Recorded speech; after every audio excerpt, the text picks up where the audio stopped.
नमस्कार साथियों, स्वागत है आप सभी का अपनी पाठशाला पर। मैं हूं अंकित अवस्थी। आप हैं मेरे साथ में एक बेहतरीन टाइटल पर डिस्कशन करने के लिए। और डिस्कशन क्यों जरूरी है मैं आपको पहले ही बता दूं, क्योंकि इस विषय के ऊपर बहुत सारी बातें आपको जानने को मिलेंगी। और विशेष रूप से वो विद्यार्थी जो किसी प्रतियोगी परीक्षा की तैयारी कर रहे हैं ना, वो इस सेशन को बहुत ध्यान से सुनिएगा। क्यों सुनिएगा, मैं आपको थोड़े से कारण दे देता हूं। क्योंकि आपको इकोनॉमी की ग्रोथ के बारे में तो खबर अब तक कहीं ना कहीं मिली गई होगी, नहीं भी मिली है तो वो हम दे देंगे कि इकोनॉमी ने कैसे ग्रो किया है। बट जो सबसे यथार्थ प्रश्न आज के सेशन के लिए आपके पास होना चाहिए वो क्या है कि इंडिया की ग्रोथ होना हमारी चॉइस है, हमारी चांस है, हमारी मजबूरी है। मेरे प्यारे साथियों, आज के सेशन में एक ऐसा पॉइंट आपको सीखने को मिलेगा कि जिस विषय पर हम लोग बड़ी जश्न मनाने की तैयारी में, क्योंकि सेशन का सेशन हमने लिया ही ऐसे है कि दुनिया चौंक गई है हमारी ग्रोथ से। लेकिन आपको उस चौंकने की खबर के साथ साथ मैं कुछ बिंदु कवर करूंगा। पहले मैं कवर करूंगा इसके अंदर हिंदू ग्रोथ रेट के बारे में, जो कि पहले रघुराम राजन जी के द्वारा पॉइंट रेज किया गया था। दूसरा पॉइंट हम कवर करेंगे कि इंडिया ने जो ग्रोथ किया है वो दुनिया में परफॉर्मेंस के रूप में कैसा है। तो हम आपको पिछले 3 साल जो कोरोना से पहले थे और कोरोना के बाद के 3 सालों का कंपैरिजन बताएंगे कि इंडिया ने किस प्रकार से ग्रोथ करके सरप्राइज किया है। लेकिन आपको अंत में सच्चाई से साक्षात्कार भी कराएंगे, जिसमें आपको यह बताएंगे कि केवल नंबर्स देखकर खुश मत होइए, यह नंबर गेम है। और इस नंबर गेम में उलझकर हम राजी तो बहुत हो रहे हैं, हमारी जेब में एक भी रोकड़ा नहीं आ रहा है। जिस देश को देखकर हम खुश हो रहे हैं ना कि हम यूके को कब का क्रॉस कर दिए, जर्मनी को उछालकर अब निपटा देंगे, मैं आपको पहले ही बता दूं कि उन जैसा बनने में अगर वो लोग ग्रोथ करना बंद कर दे, नेगेटिव तो छोड़िए, वो अगर ग्रो करना बंद कर दे तो उन जैसा बनने में हमें 15 से 20 साल का समय लगेगा। यह सत्य भी आज आपको इस सेशन में पता होना चाहिए। तो आज के सेशन में बहुत कुछ है। बजाय इस बायसनेस के साथ देखने के कि आप बीजेपी की तरफ से बोल रहे हैं, आप कांग्रेस की तरफ से बोल रहे हैं, आप समझदार की तरह, अर्थशास्त्र की तरह समझिएगा। बहुत इंपॉर्टेंट टाइटल है। तो चलिए शुरू करते हैं। सबसे पहले यहां पर लिखा हुआ है, वैश्विक मंदी के बीच में भारत की आर्थिक वृद्धि से चौंकी दुनिया। दुनिया एकदम चौंक गई है। बहुत बढ़िया साहब, चौंक गई है। खबरें आ गई कि इंडियन इकोनॉमी ने गजब ग्रोथ किया है। बाय द वे, अगर हम एक साल को इस प्रकार से 4 भागों में बांट दें, 4 भागों में 1 2 3 4, 1 2 3 4, तो होता क्या है ना जी कि मार्च के आधार पर डिसाइड किया जाता है। मार्च से डिसाइड किया जाता है कि मतलब जैसे अप्रैल मई जून 3 महीने, जुलाई अगस्त सितंबर, अक्टूबर नवंबर दिसंबर, जनवरी फरवरी मार्च, ऐसे करके 3 महीने का क्वार्टर बनाया जाता है। क्वार्टर बनाया जाता है इससे मतलब समझ में आ गया। अप्रैल मई जून, जुलाई अगस्त सितंबर, अक्टूबर नवंबर दिसंबर, जनवरी फरवरी मार्च, 3 महीने का क्वार्टर होता है, जो कि पूरे एक पाई का निर्माण करता है। क्लियर है? अच्छा, अब होता यह है ना, जब भी किसी देश की ग्रोथ प्रिडिक्ट की जाती है तो उसको 4 भागों में पहले ही बांट लिया जाता है, क्वार्टर वाइज, कि भाई इस तिमाही में कितना है, इस तिमाही में कितना है, इस तिमाही में। तो एक साल में 12 महीने तो 4 तिमाही। 4 तिमाही का औसत जो मार्च तक का था, अभी हम जून में एंट्री कर चुके हैं, 31 मार्च तक का जो भी एवरेज था वो डेटा अभी आउट हुआ है डेटा। तो वो कितना रहा है? 7.2% रहा है। अच्छा, इस बात में भी मैं एक जानकारी आपको अतिरिक्त रूप से दे दूं, जरा ध्यान से सुनिएगा। मैंने आपसे क्या कहा? 3 महीने का जिक्र होता है ना। तो अभी जैसे देखो, ये पूरा की पूरा फाइनेंशियल ईयर 2022-23 यानी कि 23 के मार्च तक का डेटा आपके पास आ चुका है। मार्च का आ चुका है। कब आया है? जब तारीख चल रही है 1 जून के आसपास, यानी मार्च का डेटा आया है आपके पास में। पूरा अप्रैल निकल गया, मई निकल गया, तब जाके जून में आया है। किसने दिया है? मिनिस्ट्री ऑफ स्टैटिस्टिक्स, जो हमारी सांख्यिकी मंत्रालय है, उसके द्वारा डेटा दिया गया पूरे साल का। ये आप ऐसे समझिए, जैसे आप लोग अगर किसी भी उसमें परीक्षा में हो तो आपको परीक्षा में होने पर आपके साथ में वो होता है ना, सेमेस्टर सिस्टम होता है कि भाई 6 महीने का रिजल्ट ये था, अगले 6 महीने का रिजल्ट ये था, फिर ओवरऑल आपकी परसेंटेज डिक्लेयर की जाती है। वैसे ही इकोनॉमी में क्वार्टर के हिसाब से सब मिलाकर एक बार में साल का रिजल्ट निकाला गया है ना। अपने सेमेस्टर होते हैं, ऐसे यहां ट्राइमेस्टर होते हैं, और उसके आधार पर यहां पर क्वार्टरली पेमेंट को एक साथ जोड़ करके कि देश ने इस तरह से ग्रोथ किया है। और आसान भाषा में यह कहूं कि किसकी ग्रोथ को देखा जा रहा है, तो जीडीपी की ग्रोथ को देखा जा रहा है। जीडीपी है क्या? मान लीजिए यह पूरा एक देश है। इस देश के अंदर यहां पर आप और हम सब निवास करते हैं। इस देश के अंदर रहने वाले लोगों ने एक साल के अंदर, एक फाइनेंशियल ईयर के अंदर, 1 अप्रैल से लेकर 31 मार्च के बीच में जितनी वस्तुओं का यानी गुड्स का और सेवाओं का निर्माण किया, वो निर्माण की वैल्यू नापने का तरीका क्या है? GDP, gross domestic production. तो कितना हमने गुड्स सामान पैदा किया, कितनी हमने सर्विसेज पैदा की, उसके आधार पर हम लोग जीडीपी का आकलन करते हैं। अब इस जीडीपी के आकलन में ग्रोथ कैसे देखी जाती है? तो स्वाभाविक सी बात है, ग्रोथ दो प्रकार की है, रियल और नॉमिनल।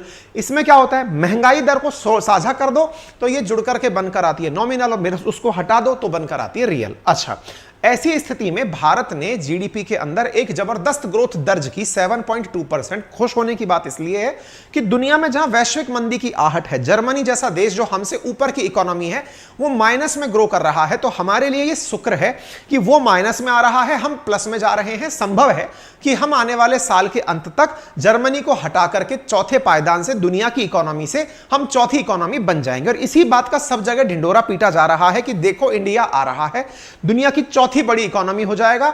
4 टॉप इकोनॉमी में अब कोई यूरोपियन देश नहीं बचेगा, जैसे ही इंडिया उसे क्रॉस कर देगा। ये खुशी की बात है, सुनकर बड़ा अच्छा लगता है। इस अच्छे लगे हुए तर्क में ये तथ्य जो आप देखते हैं ये निश्चित ही असर डालते हैं। अच्छा, ये तो पहली आपने खबर सुन ली। तो खबर क्या है? साल भर के 4 क्वार्टर का डेटा अब जाकर आया है, लेकिन हर क्वार्टर का यही हाल है। मान लीजिए कि मार्च का जून में डेटा आया है, तो मार्च में किसका आया होगा? तो जो अक्टूबर, नवंबर, दिसंबर का डेटा था ना, वो मार्च में आया होगा। अच्छा, मार्च में जब वो आया था तब एक चीज बड़ी वायरल हुई थी। क्या? रघुराम राजन जी के द्वारा इंटरव्यू दिया गया था। किनको दिया गया था? राहुल गांधी जी को। आपस में बैठकर राहुल गांधी जी जब भारत जोड़ो यात्रा पर थे तब एक इंटेलेक्चुअल संवाद हुआ था। रघुराम राजन जी जो पूर्व आरबीआई गवर्नर हैं, अमेरिकी यूनिवर्सिटी में प्रोफेसर हैं फिलहाल, तो वो बढ़िया से एक इंटरव्यू देते हैं और उस इंटरव्यू में कहते हैं कि देखा इंडिया की जो ग्रोथ रेट है, क्योंकि उन्होंने कमेंट किस बात पर किया था? इंडिया की क्वार्टरली ग्रोथ पर। क्वार्टरली मतलब एक साल के अंदर 4 क्वार्टर अगर हैं, उनमें से एक क्वार्टर को देखकर, क्योंकि उसकी ग्रोथ रेट रही थी हमारी उस क्वार्टर की 4.4%, उस पर उन्होंने देखकर कहा कि इंडिया की ग्रोथ तो हिंदू ग्रोथ रेट के अराउंड है, जो कि डेंजरस है। डेंजरस मतलब जिस दर से आबादी बढ़ती है उस दर से इनकी इकोनॉमी बढ़ रही है, तो मतलब कुछ भी नहीं हो रहा है। ठीक है साहब। अब चूंकि ये आंकड़ों ने सारी चीजें पलट दी हैं, पलटते ही क्या हुआ कि दिसंबर के बाद जनवरी,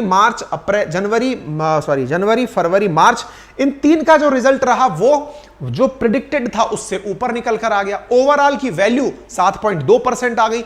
इससे अचानक मार्केट में राजनीति आ गई। राजनीति किस बात की आई? कि रघुराम राजन ने देश को डिमोरलाइज करने का काम किया था। साल भर के आंकड़े उठाकर देख लो, रघुराम राजन गलत थे। रघुराम राजन ने अर्थशास्त्र के नाम पर जो ज्ञान दिया था वो केवल एक एजेंडा था, एक प्रोपेगेंडा था और कुछ नहीं था।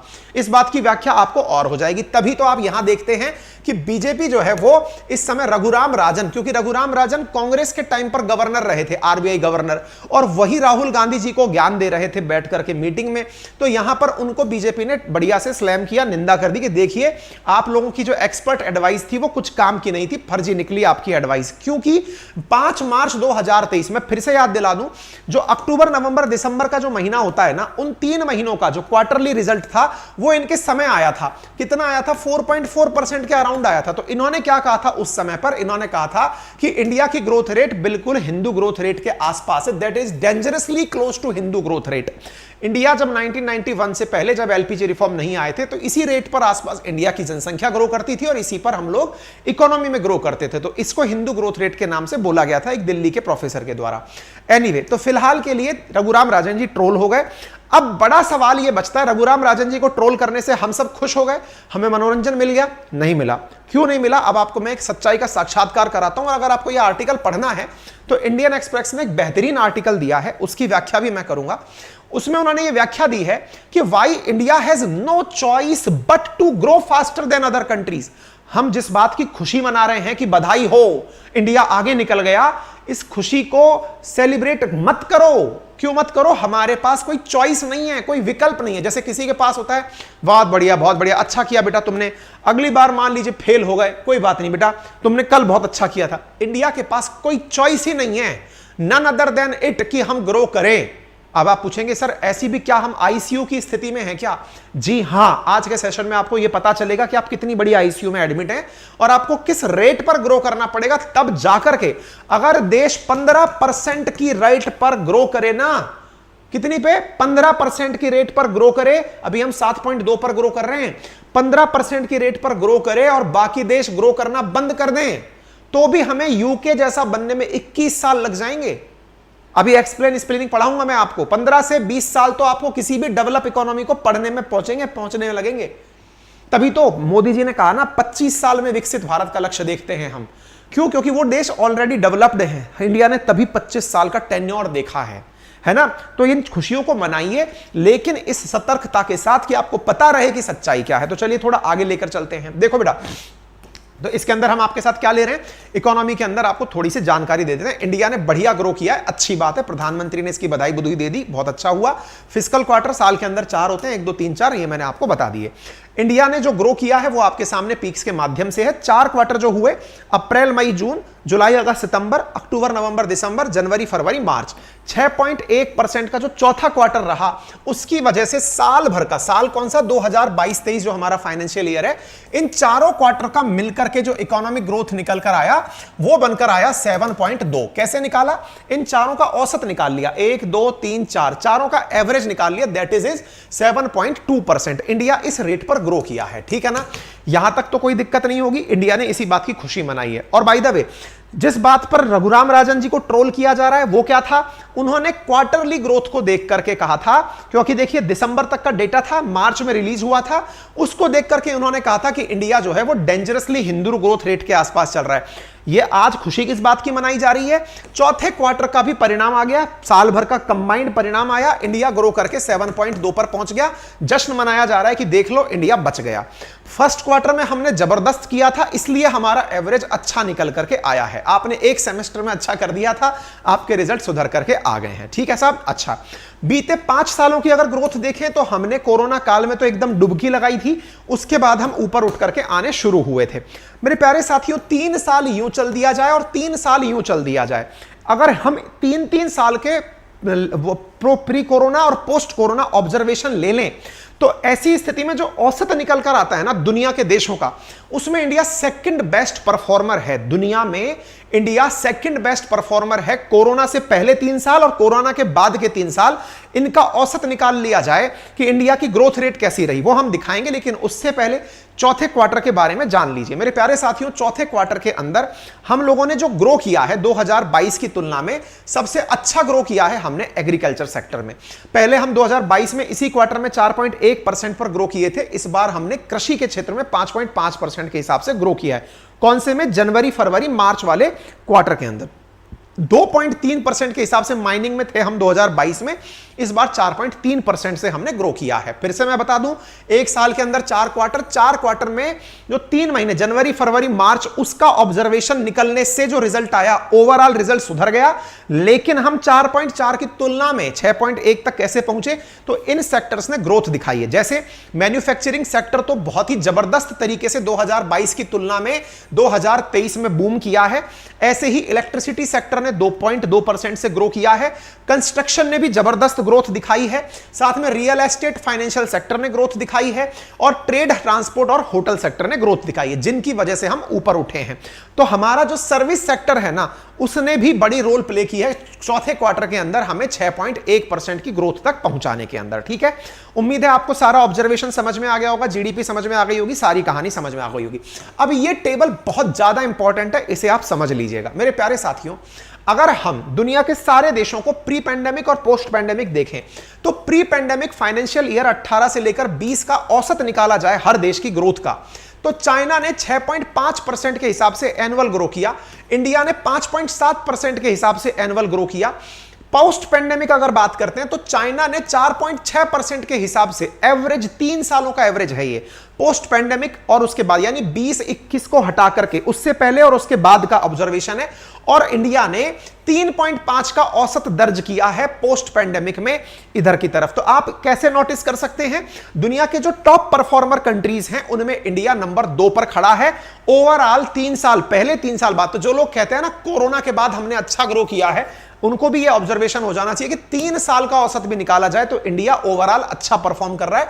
इसके बाद में Australia, Indonesia, Malaysia, Korea, US वगैरह ये सारे देश आते हैं, ठीक है ना। तो ये टेबल आपके लिए बहुत काम की है। ओवरऑल आपको ये फिगर याद रह जाए अगर, तो आप किसी भी बहुत अच्छी डिबेट में, बहुत अच्छे आंसर राइटिंग में, बहुत अच्छी तरह से मेंस आंसर राइटिंग में परफॉर्म कर पाएंगे, ठीक है। आगे बढ़ते हैं साथियों, ये सब बातें मैंने बता दी। आपको यह जानकर भी खुशी होनी चाहिए कि इंडिया की ग्रोथ को लेकर के जो ऑब्जर्वेशंस लगाए जा रहे थे ना, बड़े बड़े एस्टिमेट्स लगाए जा रहे थे, वो 7% तक पहुंचने में भी डर रहे थे। इंडिया ने सरप्राइजिंगली 7.2% की ग्रोथ रेट दर्ज की। खुद आरबीआई जो है ना, वो भी 6.8% की ग्रोथ दर्ज कर रही थी, हमने 7.2 की कर दी, तो चौंकने की बात तो है। मूडीज ने भी हमारी ग्रोथ रेट को ओवरऑल 6.8% बता दिया था, हमने 7.2% करके सबको चौंका दिया है, और यह बात भारत के लिए बहुत अच्छी निकल करके आई है। ठीक है, तो भारत की इकोनॉमी दूसरे देशों की तुलना में बढ़िया है, और यह बात आपको यहां से पता भी चलती है। अब आते हैं मुद्दे पे। देखो साथियों, आप इंडिया की अगर जीडीपी देखते हो, इन दिनों एक सुर्खी बनी भारत के बारे में कि इंडिया का जो ओवरऑल जीडीपी है वो $3.5 ट्रिलियन की इकोनॉमी क्रॉस कर गया है। देखिए, आईएमएफ का प्रोजेक्शन है इंडिया को लेकर, भविष्य को लेकर के, कि इंडिया 2023 के अंदर $3.7 ट्रिलियन की इकोनॉमी हो जाएगा। वहीं जर्मनी के बारे में प्रोजेक्शन है कि ये $4.3 ट्रिलियन की इकोनॉमी हो जाएगा। इंडिया का विजन है कि हम $5 ट्रिलियन इकोनॉमी बने। हमारे विजन में $3.7 ट्रिलियन पर फिलहाल हम खड़े हैं, और हम बड़ा खुश होते हैं ये जान करके कि जर्मनी की जो वो है इकोनॉमी है, जो कि यूरोपियन कंट्री इकलौता टॉप 5 में है, उसकी जो इकोनॉमी है वो डाउन साइड जा रही है। हमने कुछ दिन पहले सेशन भी किया था जिसमें बताया था कि जर्मनी जो है वो इकोनॉमिकली डाउन आ रहा है, यानी कि उसकी जो जर्मनी की जो रिसेशन, वहां पे रिसेशन आ गया है, और रिसेशन की वजह से उसकी इकोनॉमी डाउन आ रही है। इंडिया की ग्रो कर रही है। हम बड़े खुश हैं इस बात को जान करके कि हम जल्दी ही चौथे नंबर पर होंगे, और इसे क्रॉस करके हम जल्दी ही फिर तीसरे नंबर पर भी हो जाएंगे। इस बारे में दुनिया ने बहुत सारी उम्मीदें जताई हैं। 2024 में हम जर्मनी को क्रॉस कर देंगे, बढ़िया खुशी की बात हो जाएगी साहब। दुनिया के बड़े देशों की बात करें तो इतना तेजी से कोई ग्रो नहीं कर रहा है, ना चीन ग्रो कर रहा है, ना अमेरिका ग्रो कर रहा है। हम उन सबसे बढ़िया हैं। अमेरिका की बात तो यह है कि यहां पे तो इकोनॉमी के डिफॉल्ट होने तक की बात आ रही थी। डिफॉल्ट का मतलब ये मतलब एक तरह से बंजर होने वाले नहीं थे। असल में इनकी जो संसद है वो बिल ही पास नहीं कर रही थी तनख्वाह वनखा देने के लिए। गरीब नहीं है ये लोग, लेकिन हाँ, मार्केट ने ये न्यूज गजब पकड़ी थी। चाइना की भी अगर बात करें तो चाइना की भी ग्रोथ रेट इतनी नहीं है जितनी इंडिया की है, तो फिलहाल के लिए सब तरह से पॉजिटिव है। जर्मनी नीचे जा रहा है। अब हम एक बहुत बड़ी चीज की तरफ बढ़ रहे हैं, और वो क्या है, आइए मैं अब आपको वो बताता हूं। मेरे प्यारे साथियों, ये सबसे इंपॉर्टेंट चीज है जो अब आपको जाननी चाहिए, जो आपके चक्षु खोल देगी। और जब भी कोई आपको बहुत ज्यादा प्रेज करे कि हाँ भाई देख, इंडिया ने एकदम फाड़ के देख ले, फटा पोस्टर निकला, हीरो हो गया है इंडिया, तो आप उसे ठहराइएगा। आप दोनों पक्ष ले सकते हैं। जब आपसे कोई कहे कि उस तरफ बोलिए कि इंडिया ग्रो कर रहा है, तो आप ग्रो करने वाली साइड में धड़ाधड़ आंकड़े गिनाते हुए चले जाएंगे। और जब कोई आपसे उल्टा बोले कि बताइए इंडिया नेगेटिवली ग्रो कर रहा है या इंडिया के लिए बड़ी चिंता की बात है, तो आप उसको भी बहुत अच्छे से आंसर कर सकते हैं। कैसे करेंगे, आइए मैं दिखाता हूं। देखो साथियों, आपके सामने एक टेबल दिखाई गई है। किस चीज के बारे में है ये? प्री पेंडेमिक और पोस्ट पेंडेमिक दुनिया की ग्रोथ के बारे में दिखाई गई है। देखिए, प्री कोविड जीडीपी की ग्रोथ दर्ज चाइना ने की थी 6.5% के आधार पर, इंडिया ने ग्रो की थी 5.7% के आधार पर। वहीं पर पोस्ट पैंडेमिक चाइना ने ग्रो किया 4.6% के आधार पर, और हमने ग्रो किया 3.5% के आधार पर। हमने गजब क्लैपिंग करी कि दुनिया के अंदर जो रैंकिंग है ना ग्रो करने में इकोनॉमीज की, 3 साल का औसत भी निकालकर, उसमें इंडिया नंबर 2 पर खड़ा है। शाबाशी दी हमने अपने आप को कि बहुत अच्छा कर लिया हमने। अब आपका सच्चाई से साक्षात्कार भी करा दें। मेरे प्यारे साथियों, जितनी आबादी अपने देश में रहती है, जिसने हाल ही में चीन को पीछे छोड़ दिया, सरकार तो इस चक्कर में जनगणना नहीं करा रही है। पता चले कि हमको बहुत सारी स्कीमें लॉन्च करनी पड़ जाए, लोगों के ध्यान रखने के लिए पता नहीं क्या क्या करना पड़ जाए। पुराने डेटा से, 2011 के डेटा से काम चला लेते हैं, क्योंकि 21 का डेटा आ गया तो बहुत सारी योजनाएं निकालनी पड़ेंगी, हालत खराब हो जाएगी। ऐसी स्थिति में 2011 के डाटा पे टिके हुए हैं हम, आगे नहीं बढ़ रहे हैं। चलिए खैर कोई नहीं, लेकिन डेटा तो डेटा है। दुनिया की इकोनॉमी सबके सामने आती है, जनसंख्या सबके सामने आती है। तो चाइना में प्रति व्यक्ति आय $13,700 है। प्रति व्यक्ति आय कितनी है जनाब? $13,700। हम जो ये विशालकाय आबादी लिए बैठे हैं ना, इसकी आय है $2,600। $2,600 का मतलब समझते हैं? दुनिया के जो लीस्ट डेवलप कंट्रीज है ना, उनमें जो प्रति व्यक्ति की आय होनी चाहिए उतनी। विदेश जाएंगे ना तो सबसे पहले खिन्नता अपने आप को देखकर इस बात की आएगी कि वहां पर हम जो पैदा होकर बड़ी मात्रा में विदेश जाते हैं, बनते वहां जाकर नौकर ही हैं। सर्वेंट अगर वहां ढूंढने हैं, चाहे आप विदेश में कहीं जाइए, आप कहें नहीं नहीं सर, बड़े लोग जाकर के वहां बढ़िया 5 स्टार होटल में रहते हैं। जनाब, वो देश में 10% भी नहीं है। 90% जो हमारे देश की सच्चाई है ना, वो उनकी है जो हम नौकर हैं, वो सर्विस सेक्टर बोल के जिसको इज्जत पाते हैं। हम लोग इस हालत में हैं कि हम $2,600 प्रति वर्ष की कमाई है, प्रति व्यक्ति इनकम है हमारी। अगर दुनिया का पहिया चलना रुक जाए, पहिया चलना रुक जाए मतलब चीन जहां चल रहा है वो ग्रो करना बंद कर दे, अमेरिका जिस रेट से ग्रोथ कर रहा है वो बंद कर दे, यानी कि सब कह दें कि इंडिया वालों आ जाओ, हम तुम्हारा इंतजार कर रहे हैं। तुम्हारे देश के नागरिकों ने नंबर्स देखकर तो खुशी मना ली, लेकिन रियल खुशी दिलाने के लिए उनके पास भी, उनकी जेब में भी उतना पैसा हो जितना हमारे है, तो हम रुक रहे हैं, तुम आ जाओ, हम तुम्हारा वेट कर रहे हैं, आ जाओ करके। अगर कोई हमसे यह भी कह देना तो आपको यह आंकड़ा देखकर सरप्राइज कर देगा। इंडिया अगर 15% की रेट से ग्रो करे, कितने से? 15% की रेट से अगर ग्रो करे, अभी कितने से कर रहे हैं? 7.2। अगर हम डबल भी हो जाएं और 15% की रेट से ग्रो करें, तो चाइना का जो एक आदमी जीवन जीता है ना, जिस तरह की कमाई करता है, उस जैसा बनने में 12 साल लग जाएंगे। बड़े राजी होते हैं ना। हम लोगों को क्या नंबर्स के साथ बेवकूफ बनाया जाता है। वी आर इमोशनली फूल्स। हमें मोटिवेट कैसे किया जाता है? देखा इंडिया निकल गया। कौन निकल गया भाई? हैं? मेरे घर में तो कल भी साइकिल थी, आज भी साइकिल है यार। मेरे घर में तो जो खर्चा पहले हो रहा था वो आज भी है। मैं कहां से आगे निकल गया? मुझे बता दीजिए। निकल ही नहीं पा रहे हैं। क्या गया है हमें बताइए ना। हम खुश हो रहे हैं ना, बहुत बढ़िया बात है। सर आप बड़े नेगेटिव विचारधारा के आदमी हैं, आपको दिख नहीं रहा इंडिया ने ग्रो किया है? प्रभु किया है, मजबूरी है, खुशी नहीं। मजबूरी है, और ये ग्रोथ रेट पर नहीं, 15% पहुंचिए तब जाकर खुश होइएगा। ये तो वो वाली बात हो गई कि सर बोले हाँ हम एग्जाम में बैठे थे सर, स्टेट पीसीएस जो आप आरएएस का एग्जाम शुरू कर रहे हैं ना, हम उसमें बैठे थे, हम सर प्रीलिम्स में नंबर ले आए। हमने कहा भाई क्वालिफाई कितने पे होता है ये बताओ पहले। सर 50% तो चाहिएगा। हमने कहा लाए हो क्या? सर नहीं हमारे सर 90 नंबर आ गए। अबे हमने कहा सेलेक्ट होने के लिए 100 नंबर से ऊपर चाहिए, तुम सिलेक्शन की रेंज में भी नहीं हो अभी यार। सिलेक्शन की रेंज में तुम्हारी किस बात की खुशी मनाएं? ये तो वो बात है, हम परीक्षा में बैठे थे, हम क्वालिफाई कर गए सर। अरे बैठोगे तो नंबर आएंगे यार। कई होता है ना, जैसे यूपीएससी का वगैरह का सब एग्जाम देकर लोग आते हैं, मार्केट में आते हैं, तो वो क्या बोलते हैं? सबसे पहला डायलॉग होता है, अरे यार ये तो हम पढ़े नहीं थे भाई साहब, बिना पढ़े 90 नंबर आ रहे हैं हमारे 200 में से। 90 का आंकड़ा छू गए हम, पढ़ लिए होते तो निकाल दिए होते पेपर। कई भाई बंधु मिलेंगे आपको ऐसे जिनका एटीट्यूड होगा, पढ़ लिए होते ना जाने क्या उखाड़ दिए होते। इंडिया वैसा बिहेव करता है। अरे प्रभु आप ग्रो करने बैठे हैं, दुनिया सब काम कर रही है, आबादी बढ़ रही है ना, आप महंगाई की दर पर भी बढ़ाएंगे इतना % तो ग्रो हम वैसे ही कर जाएंगे। लेकिन मुसीबत ये नहीं है, मुसीबत ये है कि हम ग्रो कर रहे हैं, लेकिन करना कितने पे है? 15। हम पास कब होंगे? 15% पे ग्रो करें, तब जाकर के हमें चीन जैसा बनने में 12 साल लगेंगे। फिर औरों के बारे में बात कर लीजिए, ऑस्ट्रेलिया जैसा बनने में 23 साल लगेंगे। ऑस्ट्रेलिया का प्रति व्यक्ति जो पैसा कमाता है ना जी, वैसा 2046 में जाकर बनिएगा है। और जिनसे आप खुशी ले रहे हैं, यूके के बारे में बात कर रहे हैं जी, यूके के बारे में खुश हो रहे हैं ना बढ़िया से। यूके हमसे पीछे चला गया, जिन्होंने हम पर राज किया था वो हमसे पीछे चले गए। अरे भाई वो बुद्धिजीवी हैं, हमको नंबर बता करके बेवकूफ बनाया जा रहा है। हम उन जैसा बनने में 21 साल लेंगे उनके प्रति व्यक्ति की, यानी कि वहां पर जो काम कर रहा नौकर भी है ना, वो हमसे 21 साल आगे है। 21 साल बाद अगर हम, और 21 तो तब छोड़िए ना जी, आप 15% पर ग्रो करिएगा तब ना। अभी तो आप 7% पर ग्रो कर रहे हैं, इसका मतलब डबल कर दीजिए। 42 साल बाद जाकर आप बनेंगे, तो आप थर्ड वर्ल्ड नहीं है तो क्या बनेंगे? लेबर ही बनिएगा और क्या बनिएगा। इसीलिए तो इंडिया के लोग जा जाके विदेश में नौकरी करने जा रहे हैं। जो आप ब्रेन ड्रेन सुनते हैं ना कि आईआईटी आईआईएम से पढ़कर बच्चा बाहर चला गया, अरे चलो वो तो ठीक है, फिर भी ढंग की नौकरी पाएगा, सुंदर पिचाई सत्या नडेला बनेगा। बाकी का क्या करिएगा? दुबई में जाकर पराती उठाएगा भाई, वो होटल में जाके बैरा बनेगा, कांच साफ करेगा, और हम क्या कह के खुश होंगे? देखा कितना विदेशी पैसा हमारे पास आया, कितना फॉरेक्स आया है हमारे पास। फॉरेक्स नहीं आया भाई, रेमिटेंस नहीं आया आपके पास।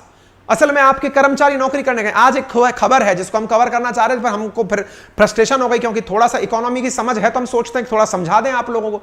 इजराइल बोल रहा है कि हम फिलिस्तीनियों को नौकरी से निकालकर इंडियंस को नौकरी देंगे। अरे नौकरी नहीं, उसको सर्वेंट बोलते हैं। सर्वेंट, श्रमिक बनाएंगे आप। श्रमिक बनाइएगा तो खोलिएगा, हमारे रास्ते आ जाएंगे। हमारे श्रमिक ही हैं जी, और क्या करें? हमको बनना है ना जी। हमको ये नंबर दिखाई नहीं देता है। ये टेबल फोटो खींच लीजिएगा इस टेबल की ना, ये हम नहीं दे रहे हैं। ये टेबल इंडियन एक्सप्रेस में छपी है, जाकर के ढूंढ लीजिएगा, वहां से जाकर के आपको समझ में आएगा। सच्चाई क्या है वो क्लियर करनी हो तो ये जाकर इंडियन एक्सप्रेस की टेबल खोज लीजिएगा।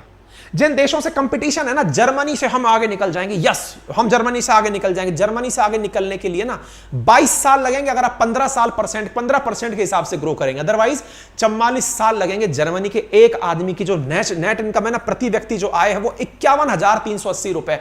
किस बात पर खुश हो रहे हैं आप? 140 करोड़ हैं आप। 140 करोड़ आदमी में खुशी जी रहा है 10% आदमी। 90% आदमी स्ट्रगल कर रहा है। उस 10% में भी 1%, टॉप 1% है जो 90% संपत्ति का मालिक है। गजब बातें हैं हमारे देश की, ठीक है ना। तो हम किसी सरकार पर खुश और दुख नहीं हैं। आप ये मत सोचिएगा सर अभी थोड़ी हुआ है, हम तो सब ऐसे ही थे। तो पॉजिटिविटी लाइए ना जी दिमाग में, ग्रोथ होने के बारे में खुश होइए, लेकिन टारगेट पकड़िए। पेपर में बैठने भर से, आपका नंबर आने भर से आप राजा बाबू नहीं हो गए हैं, ठीक है। बाकी आपकी समझदारी है, आपकी अपनी जो राय हो वो देख लीजिएगा, बाकी सब ठीक है, हमने तो बता ही दिया है, ठीक है।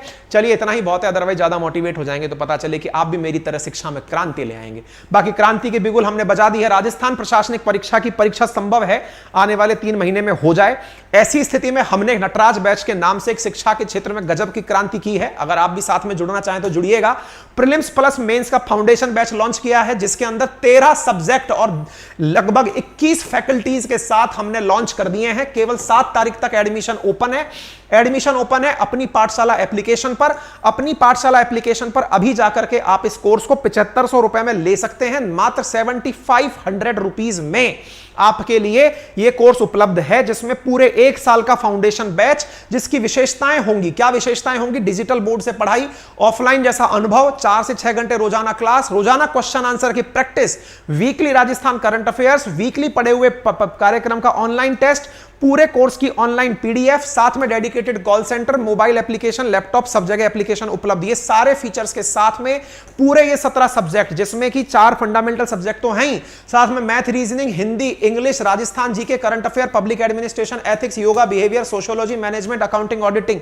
ये पहाड़ जैसा सिलेबस, जिसकी कीमत टेक्निकली 15,000 हो जाएगी 8 तारीख से, वो हमने शुरुआती 7 दिनों में 7500 रुपए के लिए ओपन की है। अगर आप में से कोई भी इंटरेस्टेड कैंडिडेट है तो अभी जाइए और फिर साझा हो जाइए।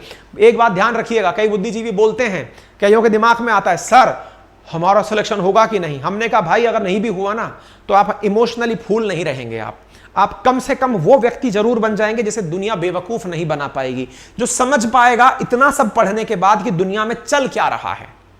तो सिलेक्शन के लिए मत पढ़िए, अगर नॉलेज भी मिल रहा है ना आपको तो भी समझिए। जो इकोनॉमी का भी लेक्चर हम लिए हैं ना, ये हमको मम्मी पापा ने नहीं सिखाया लोरी में, हम पढ़े हैं, क्योंकि इकोनॉमिक्स हमारा पार्ट रहा है, हमारा सिलेबस रहा है प्रिपरेशन के दौरान, हम सीखे हैं। आज समझ पा रहे हैं कि देश में चल क्या रहा है, इसलिए आपको समझाने खड़े होकर सामने आ जा रहे हैं। बाकी मर्जी आपकी है, ज्ञान देने के लिए हम तैयार हैं, पढ़ने के लिए आप तैयार हो जाइए। 1 महीने का किराया जितना होता है ना, यहां हमारे राजस्थान में ना फीस है लाख रुपया, और हम कितनी रख दिए? 7500 रुपया। और टॉप एडुकेटर्स के साथ हम इस कोर्स को लॉन्च कर दिए हैं। जिनको साझा होना है जल्दी हो जाइए, बाकी मर्जी आपके। तब तक के लिए धन्यवाद। बाकी हमारे कॉल सेंटर के लिए आपके सामने खूब सारे नंबर हैं, अभी 2-3 दिन के अंदर सबके डेमो वीडियो डाल देंगे, आप जाकर बढ़िया से डेमो देख लीजिएगा, एप्लीकेशन डाउनलोड कर लीजिए। तब तक के लिए धन्यवाद, अपना ख्याल रखें, टेक केयर।